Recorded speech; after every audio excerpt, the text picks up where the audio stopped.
فأعوذ بالله من الشيطان الرجيم بسم الله الرحمن الرحيم نحن نقص عليك أحسن القصص سبحان ربك رب العزة عما يصفون وسلام على المرسلين والحمد لله رب العالمين اللهم صل على سيدنا محمد وعلى آل سيدنا محمد وبارك وسلم اللهم صل على سيدنا محمد وعلى آل سيدنا محمد وبارك وسلم اللهم صل على سيدنا محمد وعلى آل سيدنا محمد وبارك وسلم.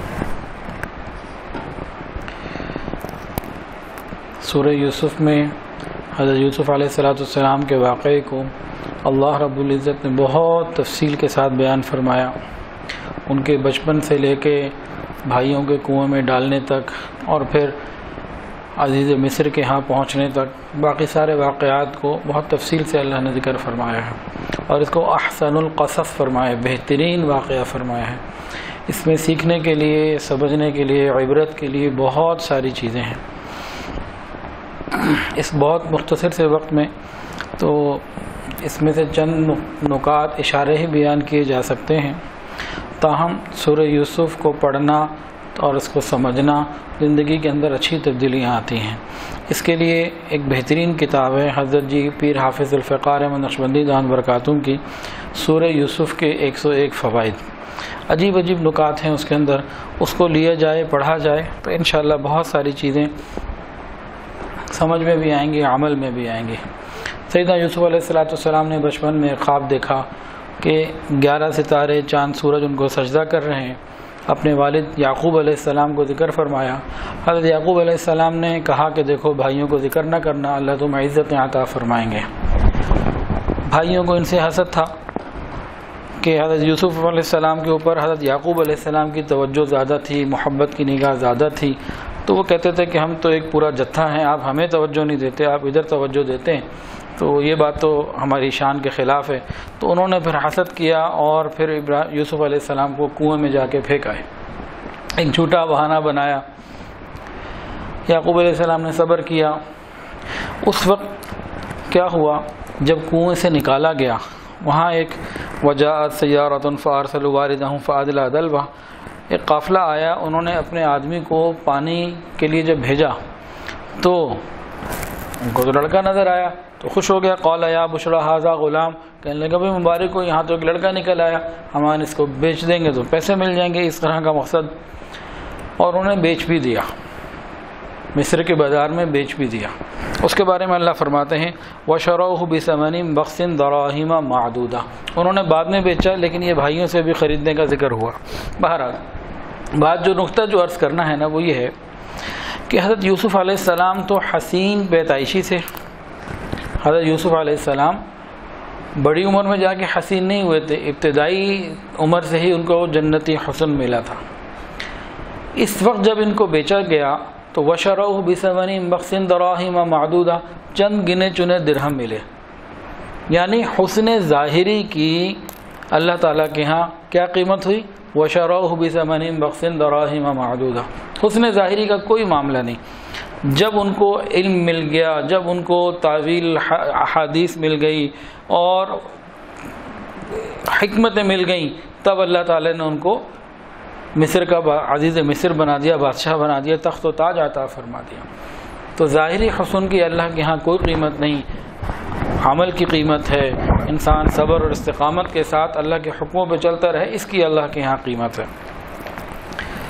وَلَمَّا بَلَغَ أَشُدَّهُ آتَيْنَاهُ حُكْمًا وَعِلْمًا، جب وہ اپنی جوانی کو پہنچے، اللہ فرماتے ہیں ہم نے انہیں حکمت بھی عطا کی اور علم بھی عطا کیا. تو جب یہ نعمتیں مل جاتی ہیں تب بندے کو دنیا کی عزتیں ملا کرتی ہیں، ظاہری حسن کی کوئی قیمت نہیں. اچھا وہاں کیا ہوا؟ جس گھر میں رہتے تھے وراودته التي هو في بيتها عن نفسه وغلقت الابواب وقالت هيت لك، وہاں جو عورت تھی عزیز مصر کی بیوی زلیخا نام بتایا جاتا ہے، مشہور واقعہ ہے. اس نے وغلقت الابواب، سارے دروازے بند کیے اور یوسف علیہ السلام کو گناہ کے لیے پکارا. وقالت هيت لك، گناہ کے لیے پکارا. تو انہوں نے فرمایا قال معاذ اللہ، میں اللہ کی پناہ میں آتا ہوں. یہاں ایک سمجھنے والی بات یہ ہے کہ جب بھی ہمیں کوئی گناہ کی ترغیب دے ہم فوراً اللہ رب العزت کی مدد مانگیں، اعوذ باللہ من الشیطان الرجیم یا لا حول ولا قوت الا باللہ، اللہ کی یاد کریں، اللہ تعالیٰ انشاءاللہ العزیز انسان کو بچائیں گے۔ اچھا اللہ خود فرماتے ہیں وغلقت الابواب، دروازے سارے بند کر دیے تھے۔ یوسف علیہ السلام کو بھی پتہ تھا کہ دروازے بند کر کے مجھے بلایا جا رہا ہے، لیکن اس کے باوجود وہ دوڑے کہ میں اس سے بچوں۔ وہ پیچھے دوڑی اور ان کی قمیص پکڑی اور وہ کھینچا تانی میں وہ قمیص پھٹ بھی گئی پیچھے سے یوسف علیہ السلام کی، لیکن ان کے لیے راستہ کھل گیا۔ تو علماء فرماتے ہیں کہ انسان کو اگر کہیں مجبور کیا جائے گناہ کے لیے، کوئی ایسے حالات پیش آ جائیں، تب بھی وہ بچنے کی پوری کوشش کرے۔ پروردگار عالم دروازے کھلوا دیتے ہیں، کھول دیتے ہیں، آسانیاں ہو جاتی ہیں۔ انسان اپنی کوشش تو کرے، ڈھیلا نہ بنے، اپنی کوشش جتنی کر سکتا ہے اتنی وہ کر لے، پھر اللہ وہ کرے گا جو وہ کر سکتا ہے، پیچھے نہ ہٹے۔ ہوا کیا، جب دروازہ کھل گیا واستبق الباب وقدت، اور دونوں آگے جب پیچھے پہنچے تو آگے عزیز مصر تھا۔ عزیز مصر کو دیکھتے ہی جو عورت تھی نا یہ بدلی، ایک دم پینترا بدلا، کہنے لگی اس شخص کی کیا سزا ہونی چاہیے جو آپ کی بیوی کے اوپر بری نظر رکھے۔ نیت اپنی خراب تھی، عمل اپنا خراب تھا، دعوت گناہ خود دی تھی، لیکن جیسے ہی دیکھا کہ میں پھنسنے لگی ہوں تو فوراً ملبہ دوسرے پہ ڈال دیا اور اپنے آپ کو کلیئر کرانے کی کوشش کی۔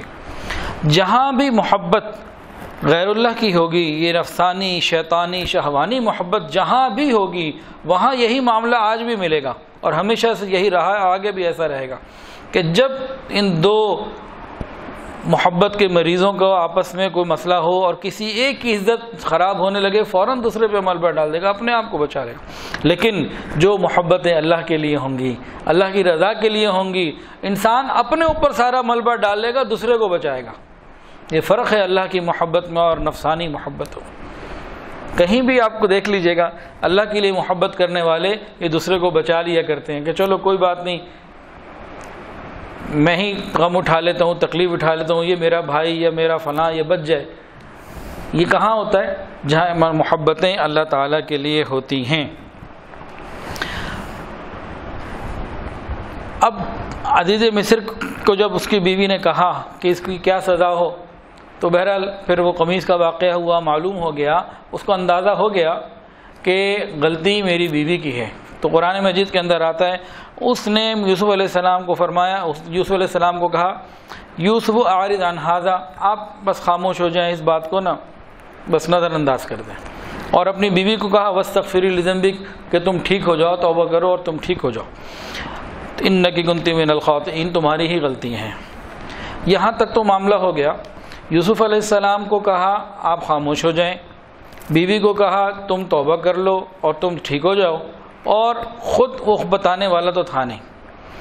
عزیز مصر کی باقی عورتوں کو یہ کیسے پتہ چلا؟ سوال یہ ہے کہ یہ ایک واقعہ ہوا، گھر کے اندر تھے، کوئی اور چوتھا آدمی نہیں، ایک عزیز مصر ہے، ایک اس کی بیوی ہے، ایک سیدنا یوسف علیہ السلام ہے، اور اس نے منع بھی کر دیا کہ بھائی خاموش ہو جاؤ، ختم کرو، مٹی ڈالو۔ اب مصر کی عورتوں کو یہ بات کہاں سے پتہ لگی؟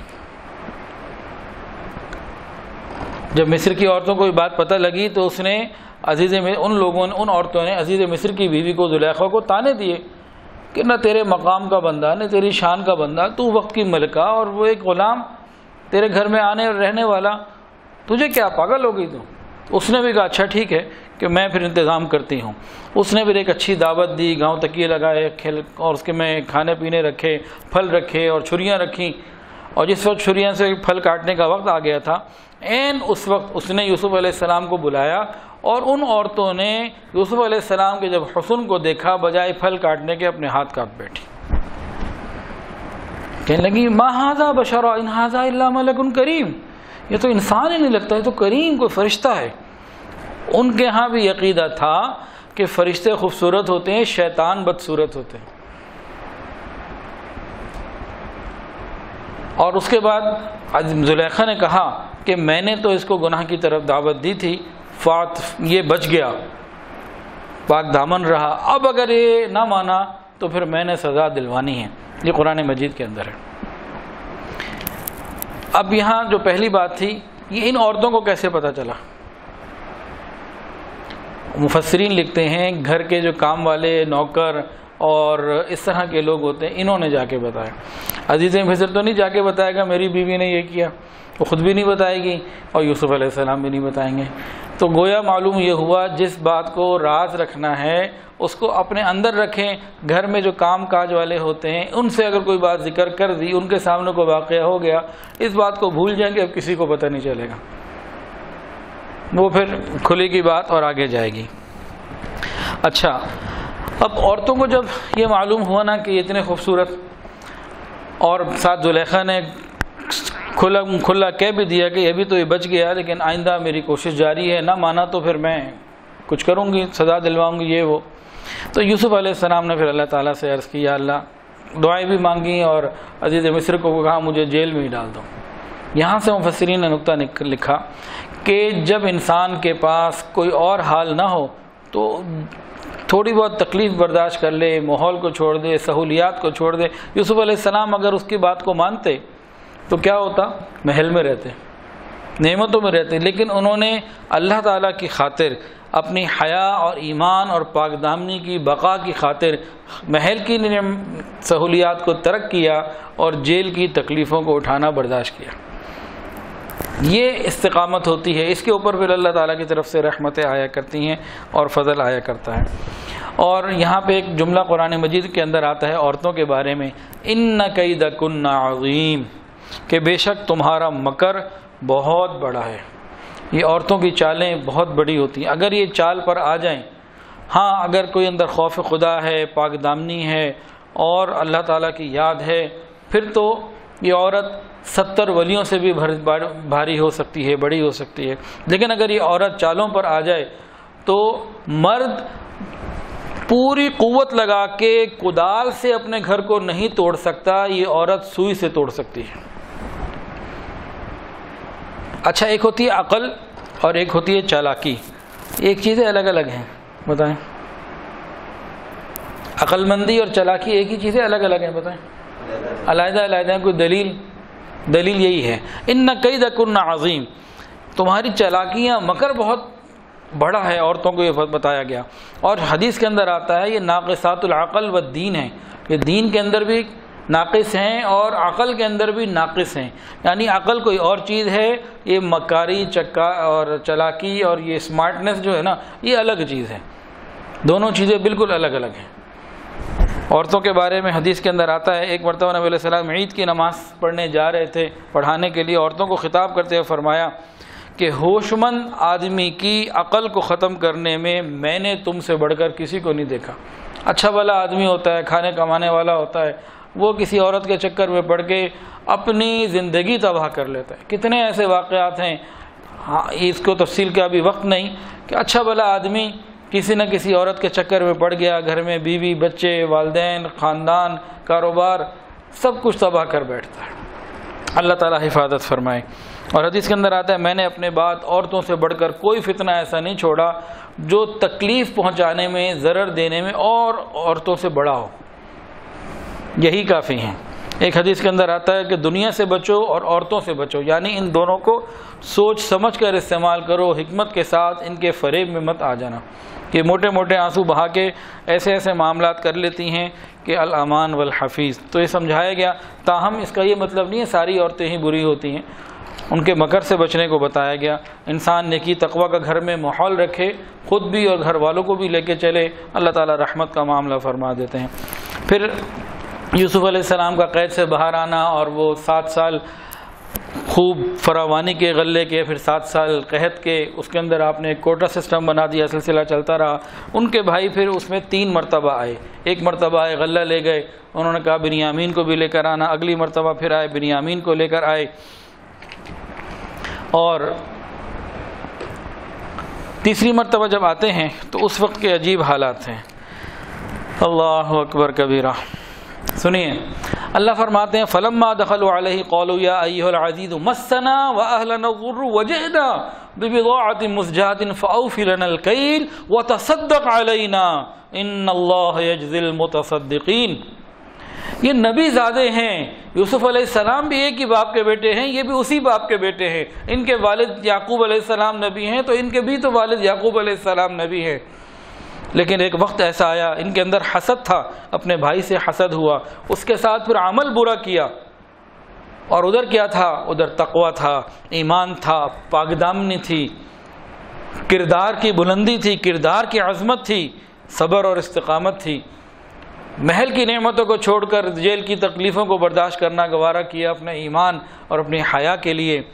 ایک وقت آتا ہے پھر 20 30 40 سال لگے، لیکن پھر ہوا کیا؟ پھر وہی بھائی جنہوں نے کنویں میں پھینکا تھا وہ آئے ہیں اور آ کے کہتے ہیں، حضرت یوسف علیہ السلام بیٹھے ہیں، عزیز مصر سمجھ کے وہ بات کر رہے ہیں، قالوا یا ایھا العزیز، اے عزیز مصر، مسنا واہلنا الضر وجئنا، ہمارے اور ہمیں اور ہمارے گھر والوں کو تکلیف پہنچ گئی ہے، اور ہم ببضاعۃ مزجاۃ فاوفی لنا الکیل، ہم قیمت تھوڑی لائے ہیں، خدا کے لیے غلہ ہمیں زیادہ دے دینا، واوفی لنا الکیل، تول ہمیں پورا دے دینا، وتصدق علینا، ہمارے اوپر صدقہ کر دو، خیرات کر دو، ہمیں کچھ دے دو، ان اللہ یجزی المتصدقین، اللہ تعالیٰ صدقہ کرنے والوں کو اجر عطا فرماتے ہیں، کو جزا دیتے ہیں۔ یہ بھی تو نبی کے بیٹے ہیں جو آج بھیک مانگ رہے ہیں، خیرات مانگ رہے ہیں۔ ان باتوں کو سمجھنے کی ضرورت ہے، کردار کی عظمت، حیا، پاک دامنی اور ایمان کو اپنانے کی ضرورت ہے۔ تکلیفیں آتی ہیں انسان اس کو اللہ کے لیے برداشت کرے، گناہوں سے بچتا رہے، اللہ عزتیں عطا فرما دیتے ہیں۔ ایک یوسف علیہ السلام تھے، کوئی ان کے پاس ووٹ بینک نہیں، کوئی پیسہ نہیں، کوئی رشتہ دار نہیں، کوئی بھی کچھ نہیں تھا مصر میں ان کے پاس، بکتے بکاتے کس طریقے سے پہنچتے ہیں، لیکن کردار تھا، حیا تھی، تقویٰ تھا، اللہ رب العزت نے وقت کا بادشاہ بنا دیا۔ آج بھی اگر ہم ان اعمال کو پیش کریں گے، اللہ ہمیں اپنے اپنی جگہوں پہ بادشاہت دے دیں گے۔ ضروری نہیں ہے کہ مصر کی بادشاہت ملے، ارے بھائی آپ کا 2000 لوگوں سے تعلق ہے، 2000 میں اللہ آپ کو بادشاہ بنا دیں گے۔ آپ کا 10,000 سے تعلق ہے، آپ کا 10 لاکھ سے تعلق ہے، آپ کا 6 لوگوں میں تعلق ہے، وہاں آپ کو آپ کے اندر ایک اللہ تعالیٰ بادشاہت اور عزت اور سلطنت عطا فرما دیں گے، لوگ آپ کی بات مانیں گے، تخت و تاج کے بغیر ہی مل جائے گی انشاءاللہ۔ اور اللہ والوں کو ہم نے دیکھا ہے اللہ دیتے ہیں، لوگ ان کی جوتیاں اٹھانے کے اندر بھی جو ہے نا عزت محسوس کرتے ہیں، اس نیت سے جوتی اٹھاتے ہیں اور کہ اللہ ہماری مغفرت کر دے۔ یہ کیا ہے؟ یہ بادشاہت نہیں ہے تو اور یہ کیا ہے؟ کبھی کسی نے دیکھا کہ ملک کے صدر اور وزیر اعظم کے جوتے اٹھائے ہوں اس نیت سے کہ ہماری مغفرت ہو جائے، یا اللہ ہمیں معاف کر دے؟ مقصد یہ ہے مغفرت تو اللہ نے کرنی ہے، چاہے جس عمل پہ کر دے، نیت یہ ہوتی ہے کہ چلو ان کی خدمت ہو جائے، خیال ہو جائے۔ ہاں، تقویٰ پیش کرنا ہوگا۔ تو یوسف علیہ السلام نے دیکھا معاملہ یہاں تک پہنچ گیا، یہ بھی تو نبی زادے ہیں۔ اب انہوں نے پھر ڈائریکٹ ہی بات کی، کہنے لگے قال هل علمتم ما فعلتم بيوسف واخيه انتم جاهلون، تمہیں یاد ہے تم نے یوسف علیہ السلام کے ساتھ کیا کیا تھا؟ تو حیران ہو گئے، ان کے تو تصور بھی نہیں تھا کہ ایک چھوٹا بچہ جس کو کنویں میں پھینک کر آ گئے تھے، ان کو یہ واقعہ معلوم ہے یوسف علیہ السلام کا اور ہم سے ذکر کریں۔ تو ایک دم ان کو خیال آیا کہ پھر یہی یوسف نہ ہو، کہنے لگے قالوا انک لانت یوسف، کہ آپ یوسف ہیں؟ کہنے لگے قال انا یوسف وہذا اخی، ہاں میں یوسف ہوں، میں میرا بھائی بنیامین ہے، قد من اللہ علینا، تحقیق اللہ تعالیٰ نے ہمارے اوپر رحمت کا معاملہ کیا، احسان کا معاملہ کیا۔ کتنی بات فرمائی اللہ تعالیٰ کی احسان کی، کوئی ذکر نہیں کیا تم نے مجھے ڈالا تھا، یاد ہے تمہیں کتنی مجھے تکلیف دی تھی، پھر میں 9 سال کتنے جیل میں رہا، وہ میرے ساتھ کیا کیا ہوا، اپنے ماں باپ سے دور رہا، بھائیوں سے دور رہا، رشتہ داروں سے دور رہا، اپنے گھر سے دور رہا، کوئی تانا نہیں دیا، کوئی بات نہیں کی۔ یہ ایمان والوں کی شان ہی یہی ہوتی ہے، کہیں معاملہ سیٹل ڈاؤن ہونے والا ہو نا، پرانی باتیں نہیں کرتے اور یہ والی باتیں نہیں، بس اللہ کا شکر اور اگلی باتیں، کوئی بات نہیں کی۔ کہہ سکتے تھے نا، کوئی کتنی باتیں کہہ سکتے تھے، ایک لفظ نہیں بولا، اتنا فرمایا قد من اللہ علینا۔ اور آگے نصیحت کی بات کی جو ان کے لیے بھی تھی، میرے لیے بھی ہے، ہم سب کے لیے ہے، قیامت تک کے لیے ایک اصول بتا دیا۔ قرآن مجید میں فرمایا انہ من یتقی ویصبر فان اللہ لا یضیع اجر المحسنین۔ یہ بات سمجھ میں آ گئی، مسئلہ پورا ہو جائے گا۔ اللہ فرماتے ہیں بے شک جو بندہ تقوی اختیار کرے، گناہوں سے بچے، اعمال کے اوپر پابندی رکھے، سنت کی زندگی ہو۔ جو شخص بے شک انہ من یتقی، تقوی اختیار کرے اور صبر سے کام لے، اللہ تعالیٰ ایسے بندوں کی محنتوں کو، اعمال کو ضائع نہیں ہونے دیتے۔ ہمیں ان چیزوں کو اپنانے کی ضرورت ہے۔ پھر بھائیوں نے کہا قالوا تاللہ لقد آثرک اللہ علینا وان کنا لخاطئین، کہ بے شک قسم کھائیں کہ اللہ نے آپ کو ہم پر فضیلت دے دی، غلطی ہم سے ہوئی تھی، غلطی ہم سے ہوئی تھی۔ اتنی بات کی، اقرار جرم کیا، معافی نہیں مانگی کہ آپ مجھے معاف کر دیں۔ سمجھے پوائنٹ کیا قرآن کے اندر آتا ہے؟ وان کنا لخاطئین، کہ اللہ نے آپ کو عزت دے دی، غلطی ہماری تھی، اقرار کیا۔ آگے یوسف علیہ السلام نے کہا کہ تم مجھ سے معافی بھی مانگو۔ بڑوں کی شان بڑی ہوا کرتی ہے، بڑوں کی باتیں بڑی ہوا کرتی ہیں۔ انہوں نے دیکھا کہ انہوں نے اپنی غلطی کو قبول کر لیا، بس اتنا ہی کافی ہے، معافی منگوانے کی کیا ضرورت ہے؟ ہمیں اپنے گھروں میں ان مزاج کو لانے کی ضرورت ہے۔ کسی سے غلطی ہو جائے وہ اتنا ہی کہہ دینا غلطی ہو گئی، وہ کافی ہے۔ کیا ضرورت ہے بیوی کو یا شوہر کو یا بھائی کو یا کسی کو یہ کہنا کہ نہیں تو مجھ سے معافی مانگ، ان الفاظ سے مانگ، یہ کر، بہو کو کہنا، یہ باتیں تو اچھی نہیں ہوتی۔ ایک نے غلطی کو قبول کر لیا اور گھر کا بندہ ہے، اور کیا چاہیے؟ یہاں دیکھا انہوں نے بھائی ہے، غلطی کو قبول کر لیا، اس کے بعد آگے سے بڑھ کے فرمایا قال لا تثریب علیکم اليوم، آج تم پر کوئی ملامت نہیں۔ وہ 40 سال کی تکلیفوں کے اوپر نہ کوئی بولا، نہ کوئی اس کے اوپر بات کی، جاؤ ٹھیک ہے تم سارے تمہیں معاف کیا۔ اور پھر یغفر اللہ لکم، ان کے لیے دعا کی اللہ تمہاری مغفرت فرمائے۔ وہو ارحم الراحمین، وہ تو رحمت کرنے والا ہے، سب سے زیادہ رحیم اور کریم ہے۔ ہمارے لیے کتنی باتیں نکل رہی ہیں اس میں کہ معاف کر دیا، معاملے کو درگزر کر دیا۔ ابھی انہوں نے معافی مانگی نہیں تھی، صرف اقرار جرم کیا، انہوں نے دل کھول کے معاف کر دیا، پھر ان کے لیے اللہ سے معافی مانگ رہے ہیں اور ان کو اللہ کی رحمت کا بتا رہے ہیں۔ اللہ بڑا کریم ہے، اس سے نا امیدی کوئی نہیں، ارحم الراحمین ہے۔ یہ یوسف علیہ السلام کا عمل تھا۔ یوسف علیہ السلام کون تھے؟ یوسف علیہ السلام کریم تھے۔ حضور پاک صلی اللہ علیہ وسلم فتح مکہ کا موقع ہے، 10,000 صحابہ کا لشکر جرار آپ کے پاس ہے، فتح مکہ ہو گیا۔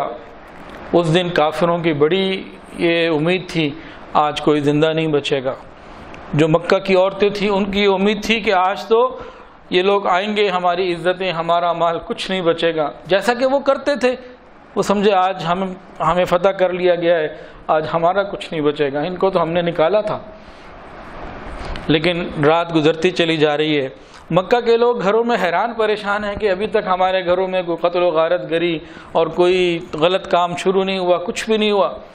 تو وہ رات کو نکل کے آتے ہیں، بیت اللہ کے پاس دیکھتے ہیں کوئی صحابی اللہ کے سامنے کھڑا رو رہا ہے، کوئی تہجد میں رو رہا ہے، کوئی دعا مانگ رہا ہے، کوئی تلاوت کر رہا ہے، کوئی طواف کر رہا ہے، سب اللہ کے ساتھ لگے ہوئے ہیں، اللہ کی یاد میں لگے ہوئے ہیں۔ صبح ہوتی ہے، نبی علیہ السلام حجر اسود کے پاس کھڑے ہوتے ہیں، دروازے کی چوکھٹ کے قریب، کفار مکہ سر جھکائے سارے موجود ہیں، انہیں سب یاد ہے کہ کیا کیا کیا، کیسے حضرت بلال کو تکلیفیں دی، کیسے نبی علیہ السلام کو تکلیفیں دی، رہنے نہیں دیا، سب کچھ چھوڑ چھاڑ کے چلے گئے تو چلو ختم کرو مسئلے کو۔ ایک آدمی رہتا تھا، آپ کی اس سے اختلاف ہوا، آپ نے تنگ کیا، اس نے چھوڑ کے شہر ہی چھوڑ کے چلا گیا، اب تو ختم کر دو۔ لیکن ان کا غیظ و غضب اور غصہ اور نفرت اتنی تھی، کبھی بدر میں آئے، کبھی حنین میں آئے، کبھی احزاب میں آئے، مدینہ میں بھی چین سے نہیں رہنے دیا، بار بار حملے کرتے رہے، سب انہیں یاد تھا۔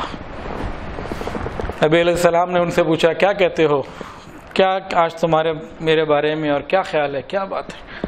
تو انہوں نے کہا آپ تو کریم ہیں اور ہمارے کریم بھائی ہیں، کریم چچا کے بیٹے ہیں، رشتہ دار ہیں، ہماری رشتہ داری ہے آپ سے۔ نبی علیہ السلام نے بھی یہی فرمایا کہ یوسف علیہ السلام نے اپنے بھائیوں کو فرمایا تھا لا تثریب علیکم اليوم، جاؤ آج تم پر کوئی گناہ نہیں، آج میں بھی تم سے ہی کہتا ہوں جاؤ، تم پر کوئی آج پوچھ گچھ نہیں۔ ایک جملہ نہیں بولا کہ تم نے میرے ساتھ یہ کیا، بلال کے ساتھ یہ کیا، میری بیٹی سیدہ زینب کے ساتھ یہ کیا، کوئی جملہ نہیں بولا، کوئی پرانا تانا نہیں دیا، کوئی بات نہیں دی۔ ہم اس نبی کے امتی ہیں، ہماری زبان سے تانے ختم نہیں ہوتے۔ 20 30 40 50 سال بس 10 سال پرانے کسی کی نکلی ہوئی زبان کی بات جس نے ہمارے دل کو تکلیف بھی گو پہنچائی ہو وہ بھی ختم نہیں ہوتی، نہیں بھولتے۔ ہمارے نبی نے بھی یہ درس تو نہیں دیا، وہ جان کے دشمن تھے، بہت تکلیفیں پہنچائی۔ سیدہ چچا محبوب چچا سید الشہداء حضرت حمزہ کو شہید کیا، آنکھیں نکلوائیں، ناک نکالی، منہ ہونٹ دانت ہاتھ پاؤں سب کاٹ دیا جسم کا، اور سینہ بھی چاک کر کے جگر کو بھی نکالا۔ نبی علیہ السلام نے تو کسی چیز کا کوئی بدلہ اور کوئی تانا نہیں دیا، کہا جاؤ تم سب کے لیے آج معافی کا اعلان۔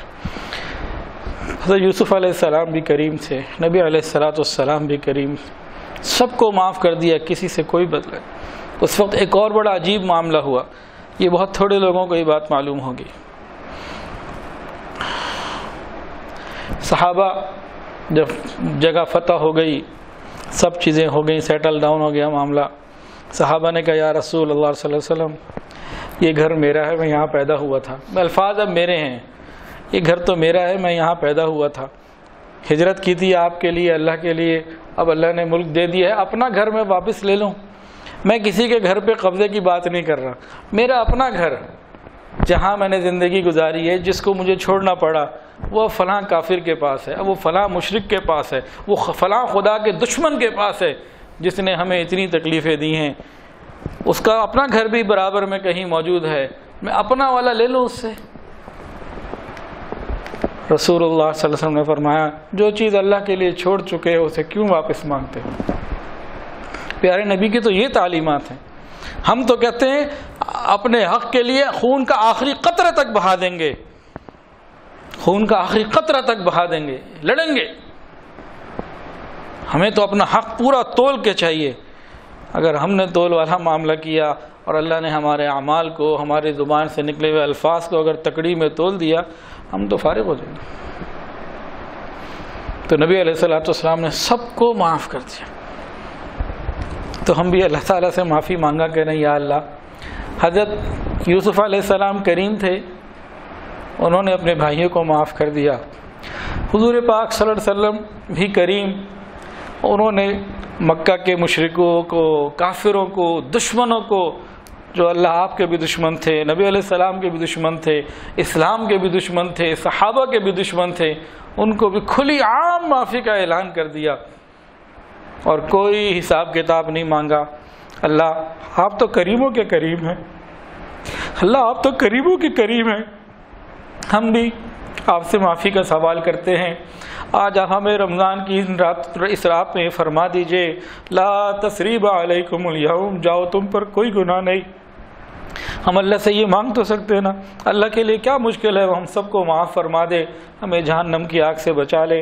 خود قرآن کے اندر اللہ نے اپنی کریمی کے کتنے دعوے کیے ہیں، کہاں جگہ جگہ فرمایا ہے۔ ایک جگہ تو فرمایا ما یفعل اللہ بعذابکم ان شکرتم وآمنتم، اللہ کو کیا پڑی ہے کہ تمہیں عذاب دے۔ نبئ عبادی انی انا الغفور الرحیم، یہ بھی تو اللہ کا فرمان ہے۔ تو اللہ کو تو اتنی اپنی کریمی کے دعوے ہیں، تو ہم اللہ تعالیٰ سے یہ تو کہہ سکتے ہیں اللہ تجھے تو اپنی کریمی میں بڑا ناز ہے، اللہ ٹھیک ہے ہم گناہ گار ہیں، خطا کار ہیں، جیسے کیسے بھی ہیں، اللہ تیرے رسول صلی اللہ علیہ وسلم کی امتی ہیں۔ اللہ بھی رمضان میں تراویح میں پڑھا سنا کہ موسیٰ علیہ السلام کو جب تو نے بھیجا فرعون کے پاس، ان دونوں کو موسیٰ علیہ السلام اور ہارون علیہ السلام کو آپ نے تلقین کی، فقولا لہ قولا لینا، اللہ آپ نے موسیٰ علیہ السلام اور ہارون علیہ السلام کو یہ فرمایا تھا کہ اس فرعون سے نرمی سے بات کرنا جس کے بارے میں آپ خود فرماتے ہیں، وہ دعوے کرتا تھا انا ربکم الاعلی، جس کے بارے میں آپ نے خود فرمایا انہ طغی، وہ بغاوت کے اوپر آ گیا، جس نے بنی اسرائیل کو برسوں ذلیل کیا، مارا، تکلیفیں پہنچائیں، جس نے انبیاء کی اولادوں کو اوپر ظلم کیا، سینکڑوں ہزاروں بچوں کو ذبح کیا، کتنی اس نے تکلیفیں پہنچائیں۔ آپ ان کی طرف دو اپنے بندوں کو بھیجتے ہیں، اپنے مقبول بندوں کو بھیجتے ہیں، دو نبیوں کو بھیجتے ہیں تو فرما دیتے ہیں ان سے نرمی کا معاملہ کرنا۔ اللہ وہ تو انا ربکم الاعلیٰ کہنے والا تھا۔ اللہ ہم لوگ تو دن میں کتنی مرتبہ سجدے میں سر رکھ کر سبحان ربی الاعلیٰ کہنے والے ہیں۔ اللہ ہماری مغفرت فرما دیجئے۔ رمضان کی راتوں میں تنہائیوں میں اگر ہم اللہ کے سامنے اس طرح سے مانگیں گے، مجھے یقین ہے انشاءاللہ اللہ تعالی رحمت کا معاملہ فرما دیں گے اور ہماری مغفرت فرما دیں گے۔ ایک نقطہ اور یاد آ گیا، یہ بھی سن لیجئے کہ یوسف علیہ السلام مصر پہنچتے ہیں، پھر بھائی آتے ہیں، یوسف علیہ السلام اپنے والد کو اور بھائیوں کو بلا لیتے ہیں، سب لوگ پوری فیملی کنعان سے مصر میں شفٹ ہو جاتی ہے۔ اب یہ رائل فیملی ہے، یہ بادشاہت والے لوگ ہیں، ملک ان کے پاس ہے، ملک مصر کے یہ بادشاہ بن چکے ہیں۔ اللہ نے ان کو عزت دی کس بات کے اوپر؟ مال کی وجہ سے نہیں، دین کی وجہ سے اللہ نے انہیں عزت دے دی۔ یوسف علیہ السلام کے والد کا نام ہے یعقوب اور ان کا لقب ہے اسرائیل۔ اسرائیل کا مطلب ہے اللہ کا بندہ، اور بنی اسرائیل حضرت یعقوب علیہ السلام کی اولاد ہے۔ حضرت موسیٰ علیہ السلام جس مصر سے بنی اسرائیل کو نکال کے لے کے گئے تھے وہ کون تھے؟ کبھی سوچا؟ فرعون نے جس قوم پہ ظلم کیے تھے وہ بنی اسرائیل تھی۔ کبھی سوچا ہم نے کیا کنیکشن ہے آپس میں؟ یہ کون لوگ تھے؟ یہ موسیٰ علیہ السلام جن لوگوں کو نکال کے لے گئے یہ کون لوگ تھے؟ یہ یوسف علیہ السلام ان کے خاندان کی اولادیں ہیں۔ یہ کیا ہوا؟ یہ تو وقت کے بادشاہ تھے۔ یہ غلام اور ذلیل، اور یہ ذلیل سے مراد کمزور، اردو کا ذلیل اور ہے، عربی کا ذلیل اور ہے۔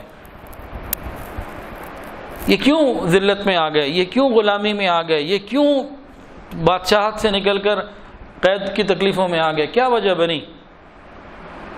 صرف اور صرف یہ وجہ بنی کہ یوسف علیہ السلام جب تک رہے اور اس کے آپ کے دنیا سے جانے کے بعد جتنا عرصہ یہ لوگ خدا سے ڈرتے رہے، تقوی کرتے رہے، گناہ سے بچتے رہے، تنہائیاں پاکیزہ نہیں، ان کا خوف اور ان کا رعب پوری مصر کی قبطی قوم کے اوپر تھا۔ اور جب یہ عیاشیوں میں پڑ گئے، موج میلوں میں پڑ گئے، خدا کو بھول گئے، گناہوں میں جری ہو گئے اور احکامات کو بھلا دیا جو ان کے باپ دادا ابراہیم علیہ السلام، اسحاق علیہ السلام، یعقوب علیہ السلام، یوسف علیہ السلام پہ آئے تھے، شریعت کو بھلا دیا، پھر اللہ رب العزت نے ان لوگوں کے، مصر کے لوگوں کے دلوں میں سے ان کی جو عزت تھی، رعب تھا، نکال دیا۔ انہوں نے کہا یہ کون ہے؟ یہ تو باہر سے آئے ہوئے لوگ ہیں، یہ تو اس ملک کے لوگ ہی نہیں، یہ کیسے حکومت کر سکتے ہیں؟ تو آہستہ آہستہ ان کو حکومت سے نکالا اور اس کے بعد ان کو غلام بنا دیا۔ یہ باتیں سمجھنے والی ہیں۔ اگر ہم چاہتے ہیں ہمارا ملک ترقی کرے، ملک دنیا کے اندر اسلام ترقی کرے، تو مسلمان کو اسلام پر عمل کرنا ہوگا۔ اللہ تعالی عمل کی توفیق عطا فرمائے۔ وآخر دعوانا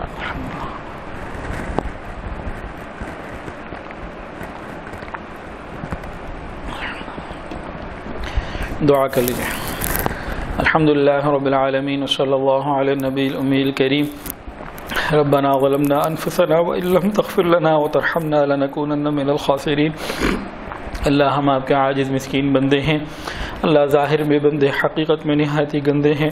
یا اللہ ہمارے دلوں کی گندگیوں کو دور فرما، ہمارے سینوں کو اپنے نور سے منور فرما، ہمارے دلوں کو اپنی یاد سے آباد فرما، اللہ سینوں کو اپنی محبت سے لبریز فرما، خطاؤں سے درگزر فرما، عیبوں کی پردہ پوشی فرما، اللہ اپنی رحمت سے ہمارے گناہوں کو معاف فرما۔ اللہ آپ نے قرآن کے اندر فرمایا ہے انما الصدقات للفقراء، صدقات فقیروں کے لیے ہوتے ہیں، اور آپ نے فرمایا یا ایھا الناس انتم الفقراء الی اللہ، اے انسانوں تم سب کے سب اللہ کے در کے فقیر ہو۔ اللہ جب ہم فقیر ہیں اور صدقات فقراء کے لیے ہوتے ہیں، اللہ اپنی رحمت کا صدقہ دے دیجئے، اپنے عفو درگزر کا صدقہ دے دیجئے، اپنی ستاری کا صدقہ عطا فرما دیجئے، اپنی کریمی کا صدقہ عطا فرما دیجئے۔ اللہ ہماری مغفرت فرما دیجئے، ہم سب پر رحمت کی نظر فرما دیجئے۔ یا الہ العالمین، یوسف علیہ السلام نے اپنے بھائیوں کو معاف کر دیا تھا، نبی علیہ السلام نے مشرکین مکہ کو معاف کر دیا تھا، فرمایا تھا دونوں نے لا تثریب علیکم اليوم، جاؤ تم پر آج کوئی گناہ نہیں، اللہ آج ہمیں معاف کر دیجئے۔ آپ بھی فرما دیجئے لا تثریب علیکم اليوم، اللہ ہماری مغفرت فرما دیجئے۔ اللہ یوسف علیہ السلام کے بھائی آئے تھے اور انہوں نے کہا تھا کہ ہمارے پاس قیمت تھوڑی ہے، وزن پورا دے دینا، فَأَوْفِ لَنَا الْكَيْلَ، ہمیں قیمت ہمارے پاس پوری نہیں ہے، ہمیں وزن پورا دے دینا۔ اللہ ہم بھی یہی درخواست کرتے ہیں، اللہ عمل ہمارے تھوڑے ہیں، اجر پورا عطا کر دیجیے۔ اللہ روزے، نماز، باقی سارے اعمال ہمارے پاس تھوڑے ہیں، اللہ ہمیں اجر پورا عطا کر دیجیے، اللہ ہماری مغفرت فرما دیجیے، تمام متعلقین کی، ساتھیوں کی، دوست احباب کی، پوری امت کی مغفرت فرما دیجیے۔ رب کریم ہمارے صغیرہ کبیرہ گناہوں کو معاف کر دیجیے، قرآن مجید سے سچی پکی نسبت عطا فرما دیجیے، قرآن مجید سے سچا اور سچا تعلق عطا کر دیجیے۔ اللہ ہمارے پر رحمت کی نظر فرما دیجیے، جو صاحب اولاد ہیں ان کی اولادوں کو نیکوکار فرما۔ اللہ ماؤں کے تڑپتے ہوئے فون آتے ہیں، آج بھی ایک ماں کا میسیج آیا، سگی اولاد نے تھپڑ مارے، اللہ یہ ماں باپ کدھر چلے جائے، اللہ رحمت فرما دیجیے، اللہ رحمت فرما دیجیے، اللہ اولاد کی خوشیاں عطا کر دیجیے، اولاد کے غموں سے محفوظ فرما دیجیے، جن کی اولاد جوان ہو چکی قدردان رشتے عطا فرما دیجیے، والدین کے لیے فرائض نبھانے آسان فرما دیجیے، جو اپنی اولادوں کی شادیاں کر چکے ہیں اولادوں کو اپنے اپنے گھروں میں خوشگوار ازدواجی زندگی عطا فرما دیجیے۔ یا اللہ حقوق مانگنے کے بجائے ادا کرنے کا شوق اور اس کی توفیق عطا کر دیجیے۔ اللہ ہمارے تینوں حرم کی حفاظت فرما، پوری امت کی حفاظت فرما، دعوت اور تبلیغ کے کام کی حفاظت فرما، جہاں اللہ ان خانقاہوں کی حفاظت فرما، تمام مساجد، مدارس، مراکز عربیہ کی حفاظت فرما، اقامت دین کی کوششیں کرنے والوں کی حفاظت فرما۔ رب کریم ہمیں قرآن مجید سے سچا تعلق نصیب فرما۔ اللہ ہمارے ادارے الکہف ایجوکیشنل ٹرسٹ کو بھی قبول فرما، جامعہ رقیہ البنات اور ابراہیم اکیڈمی کو قبول فرما، ہماری جتنی ضروریات ہیں غیب کے خزانوں سے پوری فرما۔ اللہ رحمت کا معاملہ فرما، جو ہمارے معاونین ہیں انہیں اپنے مقربین میں شامل فرما۔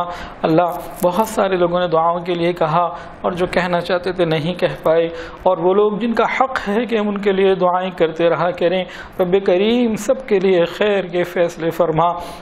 رب کریم جو مانگا عطا فرما، جو مانگنا چاہیے تو نہیں مانگ پائے ہیں وہ بھی عطا فرما۔ رب کریم اپنی شان کے مطابق عطا فرما۔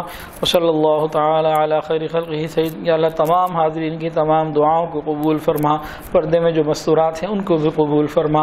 وصلی اللہ تعالی علی خیر خلقہ سیدنا محمد وعلی آلہ واصحابہ واہل بیت اجمعین، آمین یا رب العالمین، آمین برحمتک یا ارحم۔